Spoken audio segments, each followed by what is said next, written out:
Bismillahirrahmanirrahim. Assalamualaikum warahmatullahi wabarakatuh. Alhamdulillahi ala ihsani wa syukru lahu ala taufiqihi wa amtinani. Asyhadu an la ilaha illallah wahdahu la syarika lahu ta'ziman li sya'ni. Wa asyhadu anna Muhammadan abduhu wa rasuluhu da'ila ridwani. Allahumma salli alaihi wa ala alihi wa ashabihi wa ikhwani. Hadirin hadirat yang dirahmati Allah Subhanahu wa taala, kita lanjut pembahasan kita babu dzikri tamannil ma'siyati wal hirsi 'alaiha. Bab tentang angan-angan untuk bermaksiat, berangan-angan itu seandainya saya melakukan demikian, seandainya melakukan maksiat, wal hirsi 'alaiha, dan semangat untuk melakukan maksiat. Bagaimana hukumnya?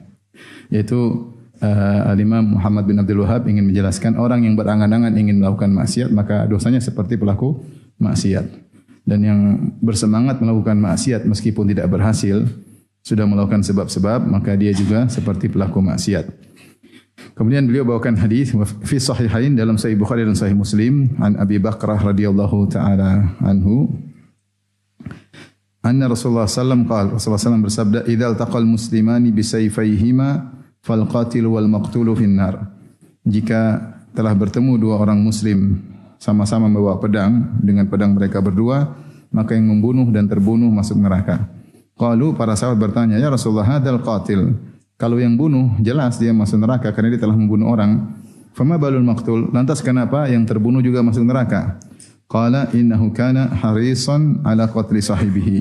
Kata Nabi sallallahu alaihi wasallam, dia tadi juga semangat untuk membunuh kawannya. Artinya dia sudah melakukan sebab namun kemudian dia gagal. Namun dia gagal. Dan di sini kaidah menunjukkan bahwasanya ya siapa yang berniat melakukan suatu perbuatan dengan niat jazimah, sudah bertekad, kemudian dia melakukan usaha yang bisa dia lakukan, ya, maka dia sudah dicatat sebagai pelaku perbuatan tersebut. Dia sudah dicatat sebagai pelaku perbuatan tersebut meskipun tidak berhasil. Yaitu tekad disertai dengan fi'lul maqdur, apa yang bisa dia lakukan. Contoh seperti seorang tadi, dia ingin bunuh kawannya, dia sudah berusaha, buktinya dia bawa pedang, dan dia menuju ingin bunuh. Ternyata dia tidak berhasil membunuh, akhirnya dia terbunuh. Meskipun dia terbunuh, tidak berhasil membunuh, hukumnya sama seperti dia membunuh. Kenapa? Karena dia sudah tekad kuat, dan dia sudah melakukan apa? Perbuatan yang dia mampu. Ini contoh bahwasanya seorang sudah al-hirs 'alaiha, sudah semangat melakukan maksiat, yaitu membunuh saudaranya namun tidak berhasil, maka dosanya seperti dia berhasil membunuh orang tersebut. Maka kita kiaskan kepada segala semangat untuk maksiat. Seperti contoh seorang misalnya ingin curi kedondong, ya. Kemudian dia sudah naik di pohon orang. Sudah usaha belum? Sudah usaha. Sudah bertekad belum? Sudah. Buktinya sudah naik. Sudah sampai di atas kedondong, ketahuan sama pemilik kedondong. Ngapain kamu cari layangan? Buat apa cari layangan? Buat rujak, ya udah. Misalnya.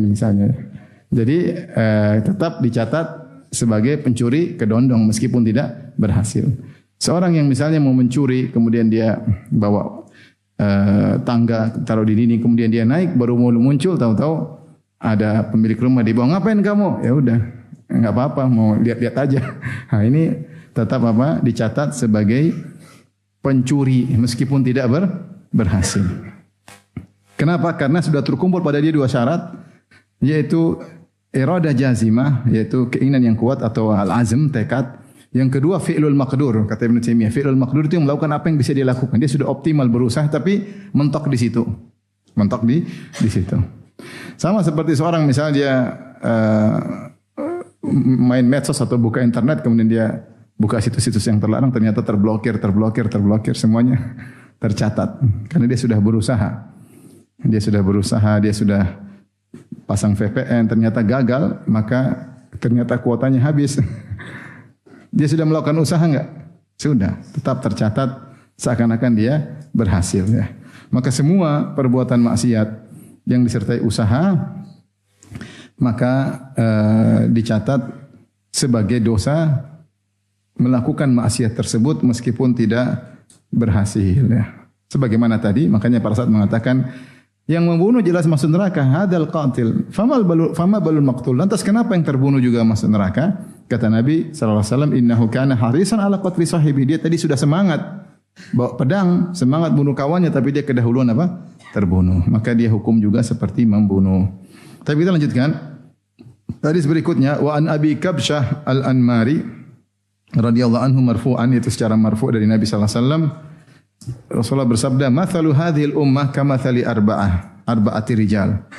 Perumpamaan umat ini seperti perumpamaan 4 orang lelaki. Yang pertama, rajulun atahullahu malan wa ilman fahuwa ya'malu fi malihi bi ilmihi. Seorang yang Allah berikan harta dan ilmu, maka dia mengelola hartanya dengan ilmunya, ya. Ini lelaki yang terbaik, diberi harta, diberi ilmu, dia mengelola hartanya dengan ilmunya. Ini pentingnya kita punya ilmu sebelum mengelola harta. Makanya setiap pagi kalau berdoa, kita berdoa, Allahumma as'aluka ilman nafi'an wa rizqan thayyiban wa amalan mutaqabbala. Ya Allah, kumohon kepada Engkau ilmu bermanfaat. Wa rizqan thayyiban. Bagaimana mendapat rizqan thayyib kalau tidak punya ilmu? Kemudian bagaimana mengelolanya? Mengeluarkan harta tersebut kalau tidak punya ilmu yang baik. Maka dengan ilmu kita tahu cara mencari rezeki yang baik dan bagaimana menyalurkan harta yang baik. Maka itu baru bisa selamat dari hisab. Maka dibutuhkan ilmu. Nah, orang ini terkumpulkan padanya 2 hal, ilmu yang bermanfaat dan harta. Kemudian yang kedua, rajulun atahullahu ilman wa lam yu'tihi malan. Yang kedua, orang yang Allah berikan kepadanya ilmu tapi enggak punya harta. Faqala, maka orang ini yang kedua berkata, "Lau kana li malun mithlu mali fulanin la amiltu fihi mithla amalihi." Kalau saya punya harta seperti orang yang pertama, tapi dia punya ilmu aja. Kalau saya punya harta seperti orang pertama, tentu saya akan salurkan, saya kelola sebagaimana yang dikelola oleh orang pertama tersebut. Nabi mengomentari, "Fahuma fil ajri sawa." 2 orang ini pahalanya sama. Subhanallah. 2 orang ini pahalanya sama. Dalam riwayat, "Wa huma bi niyatihi sawa." Maka karena dia berniat, maka keduanya pahalanya sama. Padahal satu tidak punya duit, cuma dia ungkapin, dia berangan-angan. Inilah pembahasan kita. Bagaimana kalau ingin angan-angan baik, bagaimana kalau ingin angan-angan maksiat. Dia mengatakan, "Lau kana li malun mithlu mali fulan, la amiltu fihi kama amila fulan." Kalau saya punya harta seperti si dia, saya akan salurkan sebagaimana dia juga. Kemudian yang ketiga, wa rajulun atahullahu malan wa lam yu'tihi ilman. Orang yang Allah berikan harta namun tidak diberikan ilmu. Fahuwa yatakhabbatu fi malihi la yadri ma lahu mimma alaihi.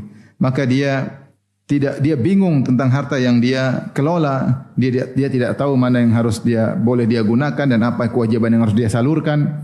Dia enggak ngerti mengelola harta, yaitu dia gunakan untuk hal-hal yang tidak benar. Kemudian yang orang keempat, wa rajulun lam yu'tihillahu malan wala ilman. Orang yang Allah tidak berikan harta dan juga tidak diberikan ilmu. Faqala, dan dia berkata berangan-angan maksiat. Lau kana li mithlu mali fulanin la amiltu fihi mithla ma amila fulan. Ya, kalau saya punya harta seperti si fulan, saya juga ngabis-ngabisin foya-foya seperti dia. Ya, saya juga foya-foya seperti dia. Tidak tunaikan kewajiban-kewajiban, senang-senang. Maka kata Rasulullah SAW, fahuma fil wizri sawaun. Keduanya dosanya sama. Ini berarti angan-angan. Taib. Ikhwan dan akhwat yang hati Allah Subhanahu wa taala, zahir dari hadis ini bahwasanya jika seorang hanya berniat buruk kemudian berangan-angan, maka dosanya sama seperti orang yang melakukan kemaksiatan tersebut. Orang ini enggak punya harta, enggak punya ilmu. Yang satunya punya harta, enggak punya ilmu. Karena enggak punya ilmu, maka dia gunakan hartanya untuk maksiat. Yang ini tidak punya harta, dia berangan-angan. Seandainya saya punya harta, saya juga maksiat seperti dia. Kata Nabi, dosanya sama. Demikian juga yang kelompok pertama, yang satu punya harta dan ilmu, maka dia gunakan untuk kebaikan, sedekah sana sini. Yang satu punya ilmu, tidak punya harta, dia mengatakan berangan-angan. Kalau saya punya harta seperti dia, saya akan bersedekah seperti dia. Kata Nabi, dua-duanya pahalanya sama. Nah, apakah benar-benar pahalanya sama? Maka Allah alam bisawab. Para ulama mentakwil hadis ini, maksudnya tidak sama dalam segala sisi, ya. Mereka berkata bahwasanya ada beberapa tafsiran, ya. Beberapa pendapat, ya. Beberapa pendapat Ada yang mengatakan pertama sama ya dalam asal pahala ya. Asal pahala namun tidak dalam pelipat gandaan ya. Benar, karena orang yang beramal maka dia mendapatkan lipat ganda. Adapun yang beramal berniat namun tidak beramal, hanya berangan-angan, maka dia hanya mendapatkan asal pahala tanpa lipat ganda. Ini pendapat disebutkan oleh Ibn Rajab Al-Hambali ya. Kata beliau, waqad humila qawluhu fahuma fil ajri sawa ala istiwaihima fi asli ajril amal duna mudha'afatihi.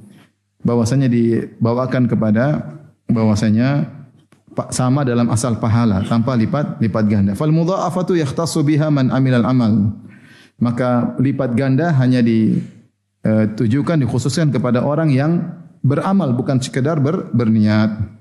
Karena kalau sama dalam segala hal ya, maka akan bertentangan dengan beberapa dalil ya, dalam beberapa dalil. Ini pertama. Yang kedua, pendapat yang mengatakan sama dalam hal pahala niat, Ini perkataan Sindi, wal murad yu'jaru ala niyatil khair ya. Ya, bahwasanya sama-sama niat baik ya, sama-sama niat baik ya. Baik, kenapa ditakwil? Karena di sana ada dalil yang menunjukkan ada perbedaan ya.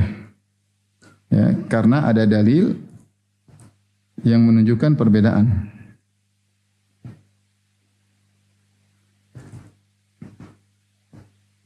Baik, dalil yang pertama dalam hadis atau dalam Al-Qur'an. Allah berfirman dalam Al-Quran, kata Allah Subhanahu wa taala, "Faddalallahu al-mujahidina bi amwalihim wa anfusihim 'alal qa'idina darajah wa kullan wa'adallahu al-husna wa faddalallahu al-mujahidina 'alal qa'idina ajran 'azima." Perhatikan, Allah berfirman, Allah memuliakan, faddalallah, Allah memuliakan al-mujahidin, para mujahid dengan harta dan jiwa mereka. Mujahid dengan harta dan jiwa mereka,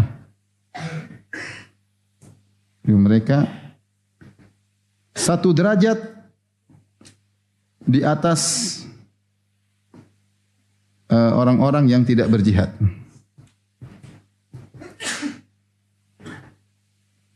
Ya, kata Allah Subhanahu wa taala, "Faddalallahu mujahidina bi amwalihim wa anfusihim al-qa'idina darajah." Ya. Kemudian kata Allah, "Wa kullan wa'adallahu al-husna." Dua-duanya dijamin surga. Kemudian setelah itu Allah mengatakan, "Wa faddalallahu al-mujahidina 'ala al-qa'idina ajran 'azima." Allah lanjutkan, Allah memuliakan para mujahid dengan derajat yang banyak, itu ajran 'azima, ganjaran yang besar, dengan derajat yang banyak di atas orang-orang yang tidak jihad tapi beriman ya.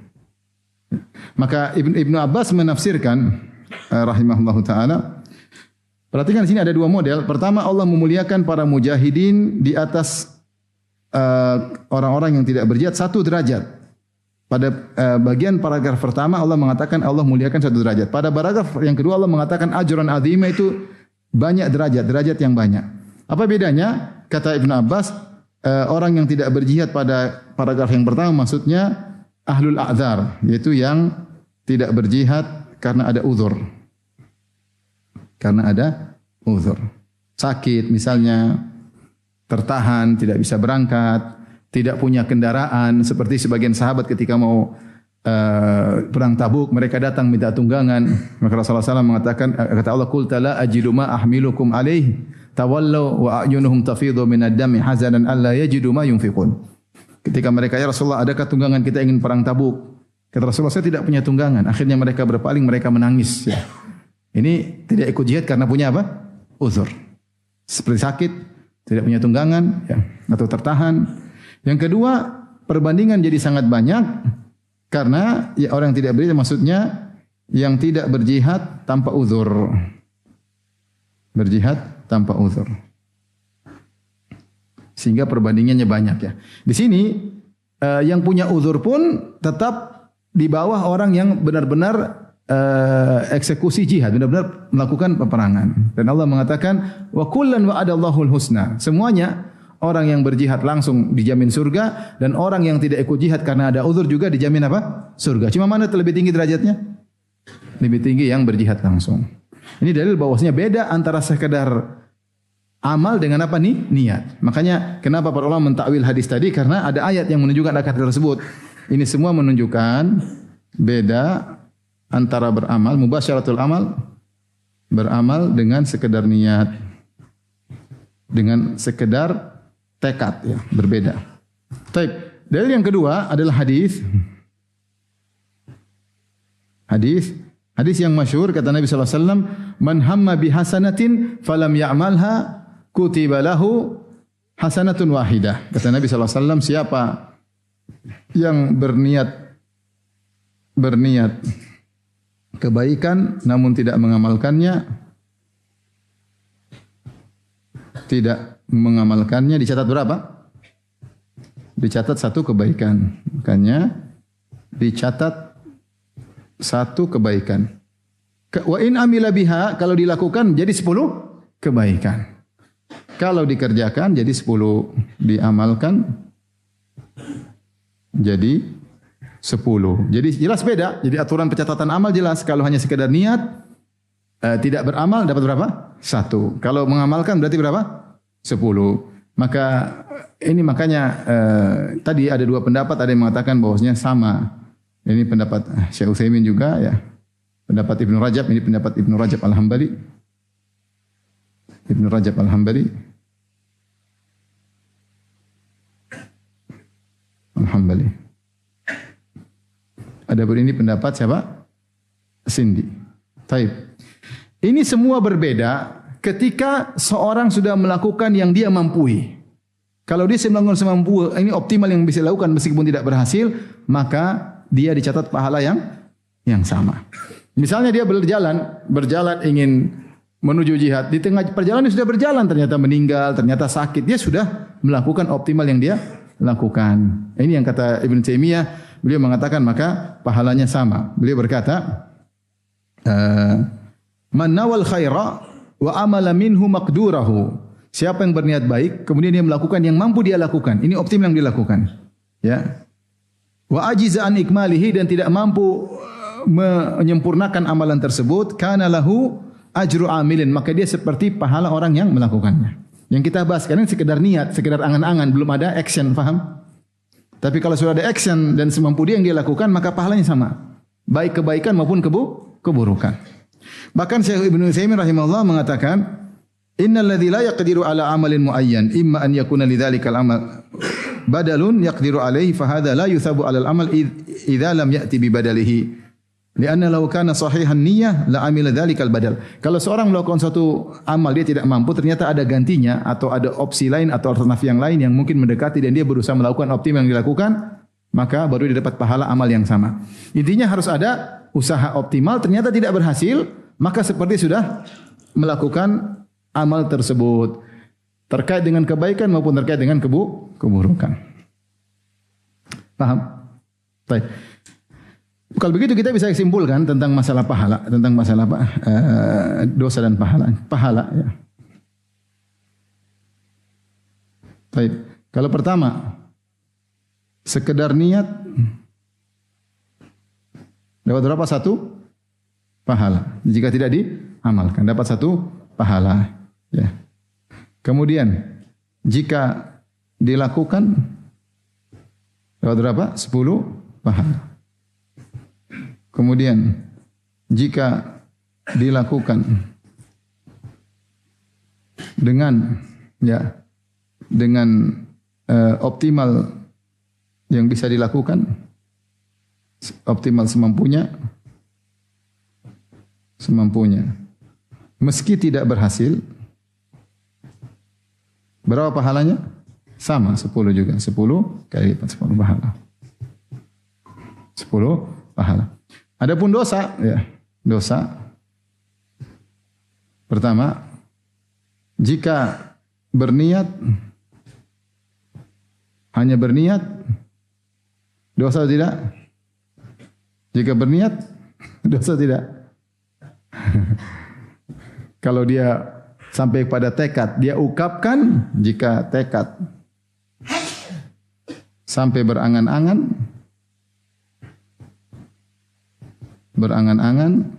maka dapat apa? Dosa niat. Dosa niat, paham? Seperti tadi, hadis tadi. Kalau saya punya harta seperti dia, saya foya-foya. Dia sempat ngomong enggak? Ngomong. Ya berarti dia sudah ngomong, dia punya tekad sampai ngomong, berarti dapat dosa niat. Ya. Baik. Berikutnya, jika berniat lalu tanpa tekad, lalu hilang begitu saja, maka namanya khawatir. Ini tidak berdosa, ya. Disebut dengan lintasan-lintasan pikiran. Dengan niat lewat, kemudian dia tidak dia pendam, hanya sekedar numpang lewat. Maka ini tidak berdosa. Adapun kalau dia pendam, pingin terus, ya, bisa dia ungkapkan, bisa tidak, maka dapat dosa. Karena dosa apa? Niat. Karena dia sudah dia sudah mikirin, dia pendam. Beda dengan khawatir. Kalau yang disebut dengan di sini disebut alham, kalau disebut dengan khatirah. Ya. Jadi beda. Ini disebut dengan apa ya? Tekad, ya, atau tertancap, ini namanya lintasan. Lintasan tidak berdosa. Baik, yang berikutnya, jika berniat lalu tidak jadi karena takut kepada Allah. Ini apa? Dapat pahala. Dapat pahala. Pahala seperti firman Allah Subhanahu wa taala, "Waliman khafa maqama rabbih jannatan." Bagi orang yang takut dengan keagungan Allah, dia mendapat 2 pahala. Sebagian ahli tafsir menafsirkan dia ingin bermaksiat, tahu-tahu dia ingat Allah Subhanahu wa taala, maka dia tinggalkan. Dapat pahala enggak? Dapat pahala. Sama seperti lelaki yang ingin menzinai sang sepupunya, tiba-tiba wanita tersebut berkata, "Ya Abdullah ittaqillah wa la tafuddal khatam illa bihaqqihi." Wahai fulan, bertakwalah kepada Allah, jangan kau hilangkan kegadisan seorang kecuali dengan haknya, jangan pernikahan. Maka dia pun tinggalkan karena takut kepada Allah Subhanahu wa taala. Dapat pahala tidak? Dapat pahala. Tapi kalau tinggalkan karena takut, saya tidak merokok karena takut kena paru-paru, enggak. Saya tidak berzina takut karena takut zina, takut kena AIDS, maka tidak dapat apa? Pahala. Tergantung niatnya, kalau sudah membara tetap dapat dosa niat meskipun dia tidak melakukan karena sudah jadi ham. Adapun kalau khatirah maka tidak. Baik. Yang berikutnya adalah jika sudah melakukan apa? Sebab. Jika sudah aksi semampunya dapat apa? Dosa melakukan. Dapat dosa melakukan. Ini kira-kira cuma ada yang menarik. Para sebagian ulama mengatakan bahwasanya seluruh pahala hukum asalnya 10 kali lipat. Saya ulangi. Seluruh pahala amal hukum asal. Seluruh pahala amal adalah 10 kali lipat. 10 kali lipat. Kecuali infak fi sabilillah. Infak fi sabilillah. Kata Allah, "Masalul ladzina yunfiquna amwalahum fi sabilillahi kamathali habbatin ambatat sab'a sanabila fi kulli sumbulatin mi'atu habbah. Wallahu yudha'ifu liman yasha'u, wallahu wasi'un alim."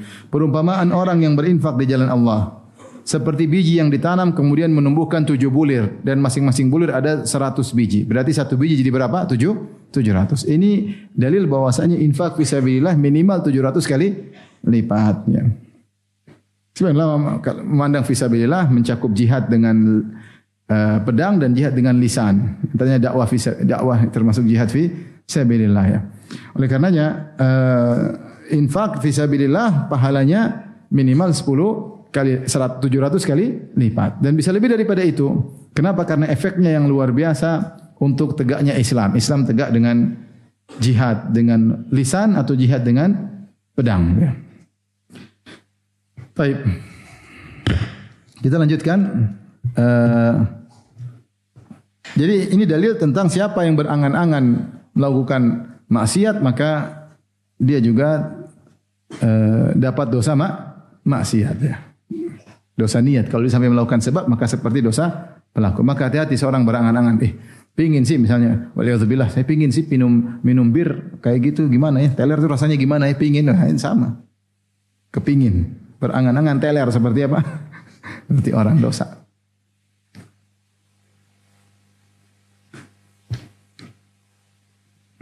Tapi kita lanjutkan bab berikutnya. Bab Zikri raib. Dosa berikutnya adalah ragu. Bab tentang penyebutan tentang ragu. Ar-raib syak sama dengan ragu. Dan ini diantara dosa besar kalau terkait dengan keimanan. Ya. Karena diantara syarat iman seorang sah, dia harus yakin. Harus yakin. Kalau dia ragu-ragu, maka dia tidak beriman. Seperti dia berkata, enggak tahu malaikat ada atau tidak. Saya enggak tahu. Nah, ini namanya ragu. Mungkin ada, mungkin enggak. Ini namanya ragu tentang adanya malaikat. Padahal di antara rukun iman adalah iman bil malaika, iman kepada malaikat. Seperti dia berkata, hari kiamat, wallah alam. Ada atau tidak? Mungkin ada, mungkin enggak. Mungkin terjadi, secara logika mungkin. Allah Maha Kuasa, tapi ya wallah alam bagaimana. Jadi atau tidak. Nah, ini sama. Ini langsung kufur. Karena disyaratkan rukun iman harus yakin. Paham? Ada para agnostik. Tuhan entah ada atau tidak ya. Saya belum bisa pastikan. Meskipun saya belum bisa menolak. Allah tidak butuh kepastianmu. Yang jelas kau pasti masuk neraka kalau mati dalam kondisi apa? Demikian. Ini spekulasi tingkat tinggi. Nanti kita lihat aja. Iya, lihat kalau pas cemplung neraka kekal selama-lamanya. Ini contoh tentang ragu ya. Atau ragu tentang syariat. Ya, hukum Islam ya gimana ya? Kayaknya kurang pas atau ragu tentang hukum Islam, maksudnya hukum Islam hukum yang terbaik. Ragu. Jadi keraguan tentang hal-hal yang prinsip ini bahaya. Dan itu adalah dosa besar, bisa mengeluarkan seorang dari Islam karena disyaratkan iman harus dengan apa? Keyakinan. Tapi kita baca firman Allah Subhanahu wa taala wa qaulullahi taala, dan firman Allah Subhanahu wa taala, innamal mu'minuna alladzina amanu billahi wa rasulihi tsumma lam yartabu. Sungguhnya orang-orang beriman itu, yang sesungguhnya orang beriman itu hanyalah orang beriman itu siapa? Innama itu maksudnya hanyalah kalau bahasa Arab. Yufidul hasr. Innama kalau kita artikan hanyalah, yang disebut orang-orang beriman adalah alladzina amanu billahi wa rasulihi, beriman kepada Allah dan Rasulnya, tsumma lam yartabu, kemudian tidak ragu sama sekali. Tidak ada keraguan. Baru disebut orang beriman. Ya. Kemudian juga Allah berfirman dalam ayat berikutnya tentang ciri-ciri orang beriman. Ya, alif lam dzalikal kitabu la raiba fihi lil muttaqin alladzina yu'minuna bil ghaibi wa yuqimuna as-salata wa mimma razaqnahum yunfiqun walladzina yu'minuna bima unzila ilaika wa ma unzila min qablika wa bil akhirati hum yuqinun. Dan orang-orang yang beriman terhadap apa yang diturunkan kepada engkau yaitu Al-Qur'an, wa ma unzila min qablik, dan beriman bahwasanya tentang kitab-kitab suci sebelumnya. Wa bil akhirati hum yuqinun, dan mereka beriman dengan hari akhir. Yakin, dan mereka yakin dengan hari apa? Akhir. Yuqinun maksudnya yakin, dan yakin lawannya apa? Ragu. Kalau mereka ragu, mereka tidak dikatakan beriman. Iman itu keyakinan. Mereka beriman dengan yang gaib. Allah awalnya mengatakan alladzina yu'minuna bil ghaib. Yang beriman dengan mereka tidak pernah lihat malaikat, mereka tidak pernah lihat Allah, mereka tidak pernah lihat hari kiamat. Tapi mereka beriman. Itulah di antara keistimewaan orang-orang beriman. Makanya dikatakan iman suatu yang dia tidak pernah lihat tapi dikabarkan dia beriman. Nah, kalau dia ragu, maka dikatakan dia tidak beriman. Kata Allah, ulaika ala hudam min rabbihim wa ulaika humul muflihun. Mereka adalah orang mendapatkan petunjuk dari Allah, dari Rabb mereka, dan mereka adalah orang-orang yang beruntung. Kemudian firman Allah berikutnya, celaan terhadap orang-orang kafir. Wa idza qila inna wa'dallahi haqq was sa'atu la raiba fiha. Kalau dikatakan kepada mereka bahwasanya janji Allah adalah benar, was sa'atu la raiba fiha, bahwasanya hari kiamat tidak ada keraguan di dalamnya. Qultum, ya, apa mereka berkata? Bahwasanya mana nadri mas-saah. Kami enggak tahu apa itu hari kiamat. Inna dhunnu illa dhanna. Kami hanya menduga-duga. Wa ma nahnu bimustayqinin, dan kami tidak yakin.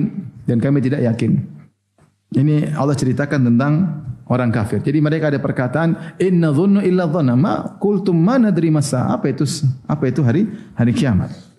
Ya. Kemudian mereka berkata inna dhunnu illa dhanna, kami hanya berprasangka. Wa ma nahnu bimustayqinin, kami tidak yakin. Jadi hanya sangka, mungkin ada mungkin enggak. Orang seperti ini divonis kafir oleh Allah Subhanahu wa taala. Dari sini bahaya seorang menelaah syubhat-syubhat, bahaya. Yang membuat orang ragu dengan keyakinannya. Maka kalau kita sudah berada dalam keyakinan, bersyukur kepada Allah. Jangan coba-coba baca syubhat. Syubhat-syubhat ateis sangat banyak bikin orang ragu. Syubhat-syubhat liberal sangat banyak bikin orang ragu tentang Islam, ragu. Ya, Allah bilang, innal ladzina kafaru min ahlil kitab wal musyrikin fi nari jahannam khalidina fiha. Sungguhnya orang-orang kafir dari kalangan musyrikin dan ahlul kitab di neraka. Kata mereka enggak, semua masuk surga. Semua masuk surga. Ya. Laqad kafara alladzina qalu innallaha thalithu thalatha. Sungguh telah kafir orang yang berkata Allah satu dari yang tiga. Oh, ini orang beriman. Orang yang bilang kafir, dia bilang apa? Beriman. Semua agama benar.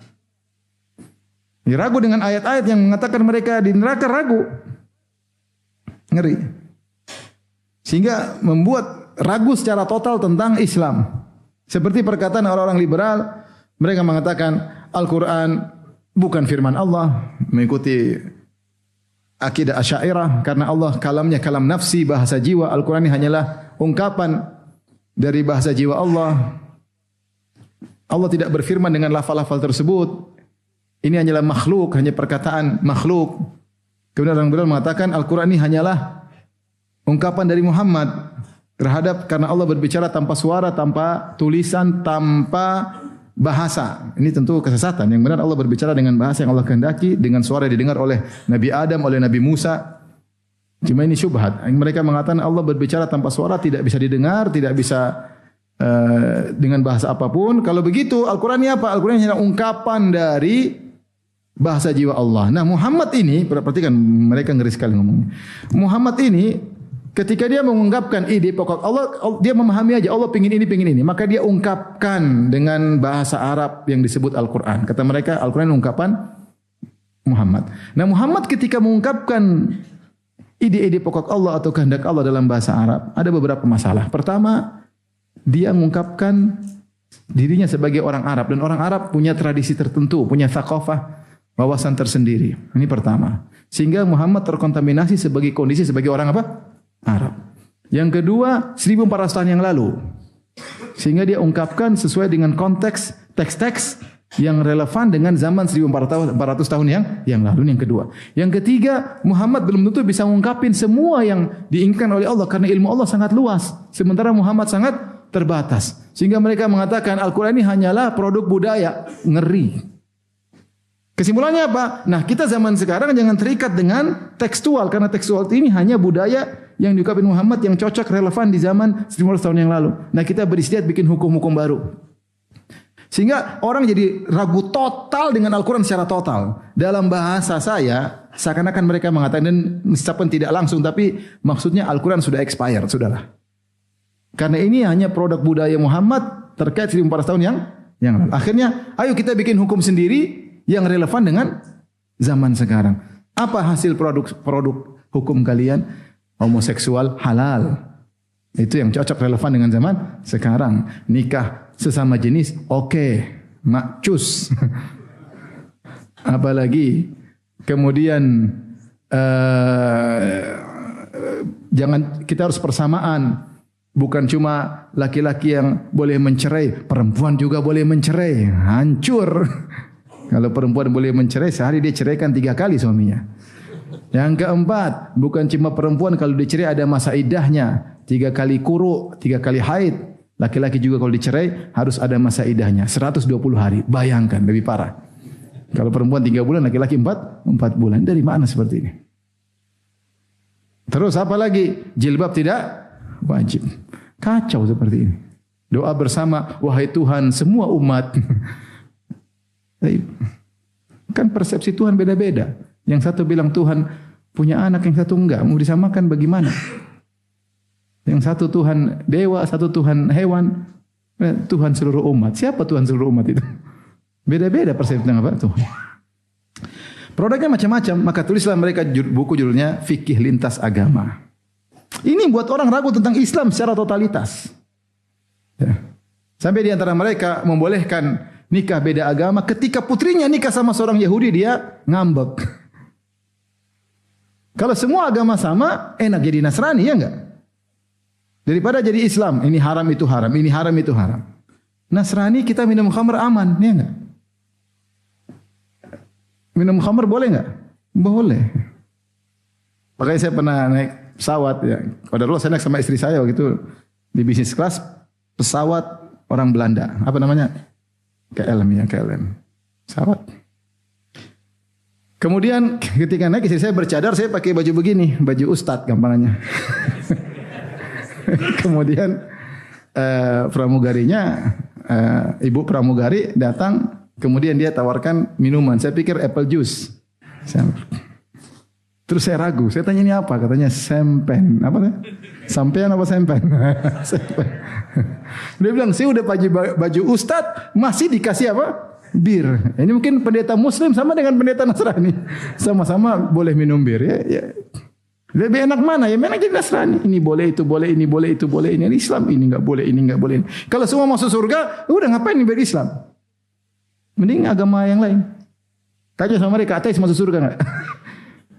Jadi ini semua liberal ini bikin ragu orang terhadap Islam secara totalitas, bahaya sekali. Semua hukum-hukum Islam bahkan cuma bukan diragukan, dibantah, nggak cocok, nggak relevan, harus diganti. Ngeri. Ya. Taib. Maka ini semua dalil menunjukkan bahwasanya orang iman yang beriman yang sungguhnya adalah orang-orang yang tidak ragu ya, dalam mengimani rukun-rukun iman. Kemudian, ya, makanya hati-hati dengan syubhat. Syubhat itu bahaya. Syubhat itu bahaya. Begitu syubhat, Anda baca Al-Quran, Anda ragu. Benar gak begini? Jangan-jangan begini. Jadi itu keraguan susah terkadang untuk dihilangkan. Susah untuk dihilangkan. Ya. Ketika, makanya sebagian orang yang ahli filsafat, dia mengatakan, seandainya saya meninggal di atas akidahnya Ajaiz Naisabur. Seandainya saya meninggal di atas akidahnya nenek-nenek, wanita-wanita tua yang ada di Naisabur. Kenapa? Mereka dengan yakin. Tapi begitu orang belajar filsafat ngaco, semua ragu. Semua apa? Ragu. Ragu belum tentu ragu. Akhirnya pertarungan pemikiran dalam benaknya sehingga dia ragu terkadang dengan banyak hal. Tapi wa kana Mu'adz radhiyallahu anhu yaqulu fi majlisihi kulla yaumin qallama yukhti'uhu Allahu hakamun qistun halakal murtabun. Adalah Mu'adz bin Jabal radhiyallahu anhu setiap di majelisnya setiap hari hampir-hampir tidak pernah luput untuk berkata. Jadi setiap dia ceramah, setiap majelisnya dia pasti nyelipin perkataan ini. Allahu hakamun qistun, sungguhnya Allah itu hakim yang adil. Halakal murtabun, sungguh binasa orang-orang yang ragu tentang hukum Allah Subhanahu wa taala. Baik. Hukum Allah tidak boleh diragukan. Jadi kata Mu'adz bin Jabal, Allah apa? Hakim yang adil. Celaka, binasa orang-orang yang ragu akan hal tersebut. Binasa orang-orang yang ragu akan keadilan Allah. Hukum-hukum Allah ada beberapa hukum-hukum Allah. Kita bisa bilang pertama al-hukmul kauni, al-hukmu al-kauni, al-qadari, yaitu terkait dengan takdir.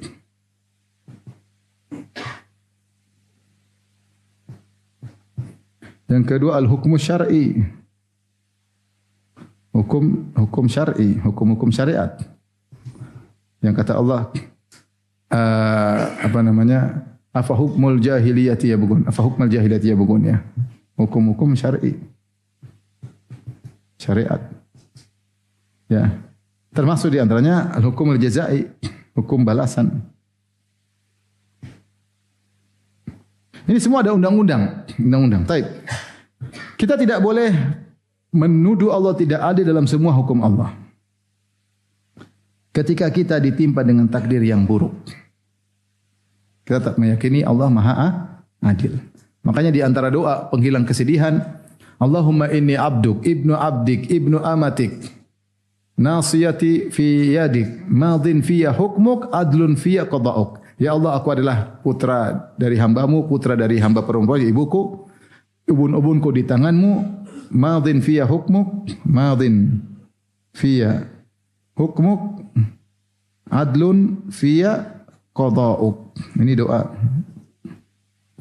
Artinya, ya Allah, hukummu berlaku kepadaku. Hukummu berlaku kepadaku. Aku tidak bisa menghindarinya. Apa yang terjadi adalah hukummu.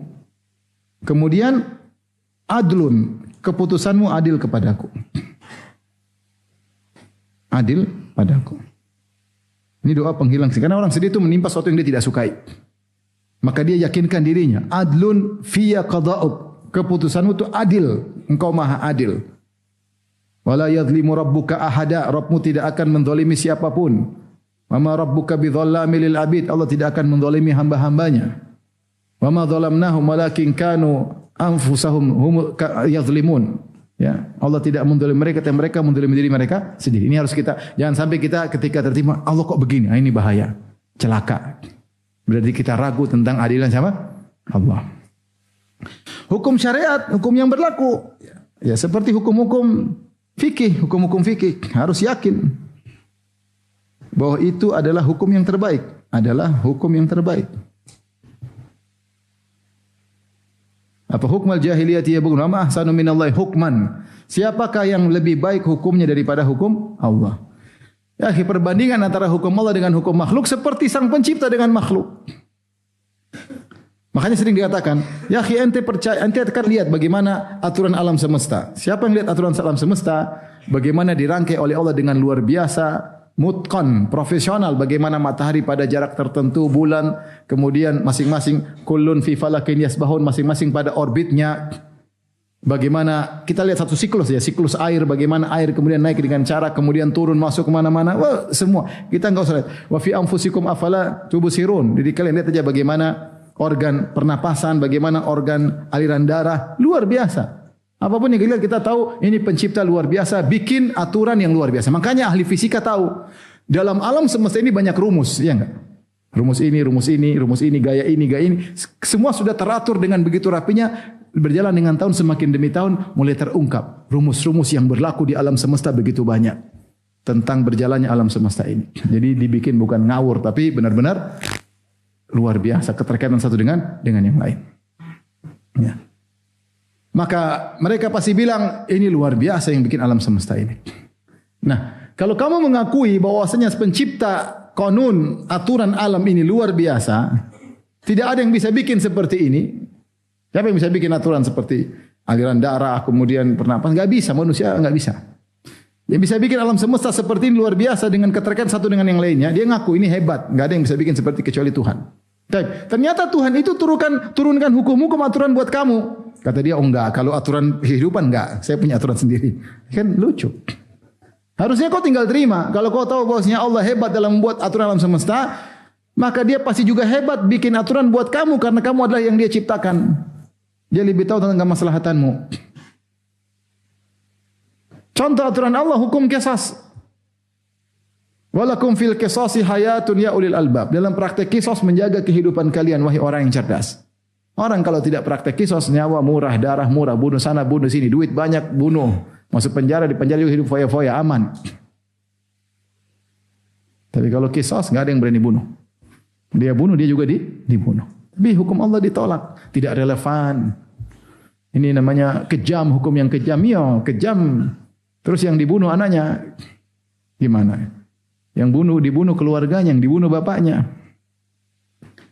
Oleh karenanya, maka seorang hati-hati, kata Mu'adz bin Jabal, halakal murtabun, ya, halakal murtabun. Ini juga balasan, ya, ini semua adil ketika Allah beri balasan di dunia maupun akhirat, maka semua balasannya adalah Maha adil, maka tidak boleh seorang ragu akan keadilan Allah dalam segala hukumnya. Tapi berikutnya, qala Ibnu Mas'ud, inna minal yaqin alla turdi ahadan bi sakhatillah. Di antara bentuk keyakinan, janganlah kau membuat ridho seseorang dengan membuat Allah marah. Artinya kalau orang yakin, dia enggak peduli. Nanti kalau saya kayak gini orang marah. Itu namanya tidak yakin. Kalau dia yakin harusnya cuek. Kalau yakin ya marah silakan. Ini perintah Allah. Ketika dia ragu dengan hal tersebut, daripada dia marah mending saya melanggar, ini berarti keyakinannya kurang. Berarti ada keraguan. Ya, keyakinannya kurang. Berarti ada keraguan, mungkin keraguannya juga ada tapi level keraguan bertingkat-tingkat. Wala tahmada ahadan ala ma atakallah. Kalau ada orang memberikan kau dapat suatu kenikmatan, jangan kau puji seorang, tapi yang kau puji adalah siapa? Allah. Ini semua Allah yang tentukan, jangan kau lupa Allah. Kau boleh berterima kasih orang sebut jazakallahu khair, syukran, tapi yang kau puji siapa? Allah. Alhamdulillah. Allah yang menggerakkan hatinya, Allah yang memberi rezeki melalui jalan dia, Allah yang memberi rezeki melalui jalan bos saya. Tapi yang kau puji sungguhnya siapa? Allah. Berarti kau yakin semuanya dari Allah. Tapi kalau kau seakan-akan bos yang kasih, berarti yakinmu kurang. Yakinmu bukan pada Allah tapi kepada sebab. Wala talumu ahadan ala ma lam yu'tikallah. Kalau kau tidak mendapatkan sesuatu, jangan kau celah seseorang. Karena memang kau yakin Allah yang mencegahmu untuk mendapatkan hal tersebut. Ya. Kemudian wa innallaha bi ilmihi wa qistihi ja'ala ar-rauha wal faraha fil yaqin. Dan sungguhnya Allah menjadikan dengan ilmunya dan keadilannya, Allah dengan ilmunya dan keadilannya menjadikan ketentraman dan kegembiraan dalam yakin. Orang yang yakin, dia tentram, dia gembira karena dia punya keyakinan. Wa ja'alal hamma wal hazana fi syakki was sukhti. Adapun orang kalau ragu, ragu, maka dia sering murka dengan keputusan Allah. Karena dia ragu, ini kenapa Allah kayak gini? Kenapa benar hukum seperti ini? Kenapa Al-Quran kayak gini? Jadi dia sendiri gelisah dan dia marah. Akhirnya Allah menjadikan bagi dia kegelisahan dan kesedihan. Wa inna rizqallahi la yajurruhu hirsu haris. Sungguhnya harta itu tidak bisa, rezeki tidak bisa dipaksa oleh orang yang terlalu semangat. Ya, seorang melakukan sebab, tapi semangatnya terlalu berlebihan juga tidak akan menambah rezekinya. Dia semangat habis-habisan pun rezekinya sesuai dengan yang ditakdirkan. Wala yarudduhu karahiyatu karih, dan tidak akan ditolak meskipun ada orang yang benci. Kalau Allah sudah tetapkan rezeki maka Allah akan kasih, tentu dengan maksudnya melakukan sebab. Baik, kemudian kata Syekh Muhammad Wahab rahimahullahu taala, wa qala Umar radhiyallahu anhu yaumal Hudaybiyah, ketika terjadi perjanjian Hudaybiyah, maka Umar berkata, fa amiltu lidzalika a'malan. Gara-gara itu aku pun melakukan banyak amal soleh. Ini ceritanya bagaimana? Ceritanya ketika Rasulullah SAW memutuskan untuk tidak umrah dan kemudian pulang ke kota Madinah, sehingga terjadilah perjanjian Hudaybiyah. Ketika itu banyak sahabat yang protes. Sampai Sahal bin Hunayf mengatakan, ya ayuhan nas ittahwimu ra'yakum. Curigailah pendapat kalian. Demi Allah, fa inni yauma abal jandal, ketika peristiwa Hudaybiyah, kalau saya mampu menolak hukum Nabi, saya akan tolak. Ya, ketika itu luar biasa. Karena ceritanya panjang.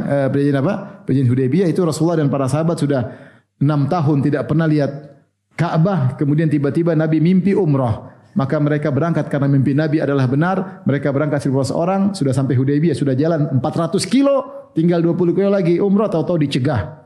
Terjadi kemudian perundingan, akhirnya tidak jadi umrah. Kata Nabi, semua batal, potong rambut kalian, cukur rambut kalian, sembelih onta-onta kalian, kita pulang. Maka sahabat protes. Mereka tidak mau cukur rambut. Nanti. Mereka tidak mau sembelih kambing dan onta. Kata para ulama, kenapa mereka ingin Rasulullah merubah pendapat? Siapa tahu. Pokoknya Rasulullah tunggu dulu. Enggak mau dulu. Sampai Rasulullah sedih, Rasulullah masuk ke kemahnya. Kemudian Ummu Salamah bertanya, kenapa? Rasulullah cerita. Kata Ummu Salamah, begini aja, kau keluar enggak usah ngomong sama siapa-siapa. Cukur rambutmu, potong ontamu. Rasulullah pun keluar, cukur rambut, potong onta. Maka semua orang akhirnya juga cukur rambut dan potong onta. Berarti sudah tidak bisa berubah pendapatnya. Di antara usaha untuk merubah pendapat adalah Umar. Semua sahabat, yang cuma sama Nabi cuma Abu Bakar. Semua sahabat ingin merubah. Karena mereka jengkel ketika itu, ketika perjanjian Hudaybiyah, di antara poin perjanjian Hudaybiyah, kalau ada orang Muslim kabur dari Mekah ke Madinah harus dikembalikan. Tapi kalau ada orang kafir kabur dari Madinah ke Mekah, jangan dikembalikan. Kalau ada orang Muslim kabur dari Mekah ke Madinah harus dikembalikan. Ketika mereka sedang melakukan perjanjian tersebut, tiba-tiba Abu Jandal datang. Abu Jandal itu anaknya Suhail bin Amr. Perjanjian antara Nabi dengan Suhail, tanda tangan. Tiba-tiba Abu Jandal kabur dengan bawa belenggu. Ya Rasulullah, selamatkan aku. Dia mau kabur dari Mekah ke mana? Ke Madinah. Kata Rasulullah, Suhail ini selamat ya. Kata Suhail, enggak. Padahal anaknya sendiri, enggak ada. Sudah perjanjian. Kalau enggak batal. Suhail sudah, ya Rasulullah, nanti kalau saya dikembalikan saya bisa terfitnah dalam agama saya. Kata Rasulullah, sabar Suhail, sabar Suhail. Allah akan berikan kau jalan keluar. Umar datang ke arah Suhail kasih pedang. Maksudnya Umar ingin ke arah siapa? Abu Jandal, kasih dekat pedang. Maksudnya Umar, Abu Jandal ambil pedang kemudian bunuh bapaknya, tapi enggak diambil-ambil. Sahabat ketika lihat gitu mereka benar-benar emosi. Ini orang lari jauh jadi belenggu ingin selamat sampai sini suruh pulangkan lagi. Itu yang buat sahabat akhirnya apa? Agak tidak langsung menjalankan perintah Nabi sallallahu alaihi wasallam. Ya. Akhirnya tadi disuruh cukur rambut enggak mau. Di antara yang berusaha merubah hukum artinya merayu Nabi adalah Umar. Umar berkata, "Ya Rasulullah, ya, bukankah engkau berkata kita akan tawaf? Karena kau bilang mimpi mau tawaf." Kata Nabi, iya kita akan tawaf. Kenapa enggak tawaf? Kata Nabi, bukan apa saya bilang tahun ini? Enggak sih. Nanti kita akan tawaf tahun depan. Kata Umar, alasna alal haqqi wa hum alal batil? Ya Rasulullah, bukankah kita atas kebenaran mereka atas kebatilan? Kata Nabi, benar. Alaisa qatlana fil jannah wa qatlahum fin nar? Rasulullah, kalau kita perang aja, terus kita mati masuk surga, mereka mati mampus masuk neraka kan? Iya. Falima nu'ti daniyata fi dinina. Kalau gitu ngapain kita mengalah? Perang aja ya Rasulullah. Ngapain kita pulang? Kita perang. Kata Rasulullah, ini Rasulullah walastu asiyahu. Aku utusan Allah dan aku tidak pernah membangkang Allah Subhanahu wa taala. Kita akan tawaf tapi bukan tahun ini. Subhanallah. Di situ Umar menyesal dia pernah nanya Nabi begitu. Makanya dia berkata setelah itu, fa amiltu lidzalika amalan, gara-gara saya pernah debat Nabi gara-gara masalah itu saya akhirnya banyak sedekah, memerdekakan budak, salat macam-macam karena untuk menambal kesalahannya itu. Di sini ada sedikit ya, di sini Allah alam bisawab, Syekh Abdul Wahab menyinggung di situ beda antara keyakinan Abu Bakar dengan keyakinan siapa? Umar. Abu Bakar langsung ketika Umar datang ke Abu Bakar, "Ya Abu Bakar, bukankah Rasulullah mengatakan kita akan tawaf?" Kata Abu Bakar jawabannya sama. Apa dia bilang tahun ini? Enggak sih. Bukankah kalau kita mati masuk surga mereka mampus masuk neraka? Kata Abu Bakar, benar. Terus kenapa kita ngalah? Kata Abu Bakar, sungguhnya dia Rasulullah, dia tidak akan membangkang Tuhannya. Itu perintah Allah. Abu Bakar imannya mantap. Nah di sini karena ada level yang dibawa dari Abu Bakar, maka Umar menyesal. Ya, harusnya dia terima ketika, namun karena kondisi dan situasi, bukan cuma Umar saja, sahabat semua, apalagi melihat Abu Jandal tadi dikembalikan, semua sedih dan ingin perang aja. Masa sahabat kita udah kabur dibelenggu dengan besi, suruh balik lagi, bahaya nanti. Tapi Rasulullah mengatakan, saya utusan Allah dan saya tidak akan membangkang kepada Allah Subhanahu wa taala. Maka Umar menyesal atas sedikit keraguan tersebut atau keyakinan yang tidak seperti keyakinannya Abu Bakar. Baik, hadis terakhir. Wa fi makna qaulillahi ta'ala wa fihi, di antara hadis tentang makna qauli sallallahu alaihi wasallam, sabda Nabi sallallahu alaihi wasallam, dzaqa ta'mal iman man radiya billahi rabban. Sungguhnya akan merasakan manisnya iman siapa yang ridha Allah sebagai Tuhannya. Itu ridha, terima dengan hukumnya, terima dengan keputusannya, tidak ragu dengan keputusannya. Wa bil islami dina, ridha Islam sebagai agamanya, terima segala hukum-hukumnya, tidak ragu dengan hukum-hukum Islam. Meskipun sesuai dengan kehendaknya atau tidak sesuai dengan hawa nafsunya, dia terima. Dia ridho Islam sebagai agamanya. Wa bi Muhammadin Rasulah, terima Muhammadlah Rasulullah sebagai utusan, sebagai uswah, teladan. Semua yang dikatakan Nabi pasti benar, dia tidak ragu-ragu, maka dia akan merasakan manisnya iman. Jangan ragu tentang Tuhan, tentang syariat, tentang Muhammad sallallahu alaihi wasallam. Ridho dengan itu semua, maka akan merasakan manisnya iman. Maka ini di antara perkataan zikir pagi petang, raditu billahi rabba wa bil islami dina wa bi Muhammadin nabiyya wa rasulah. Wallahu taala alam bisawab. Demikian saja, wabillahi taufiq. Assalamualaikum warahmatullahi wabarakatuh.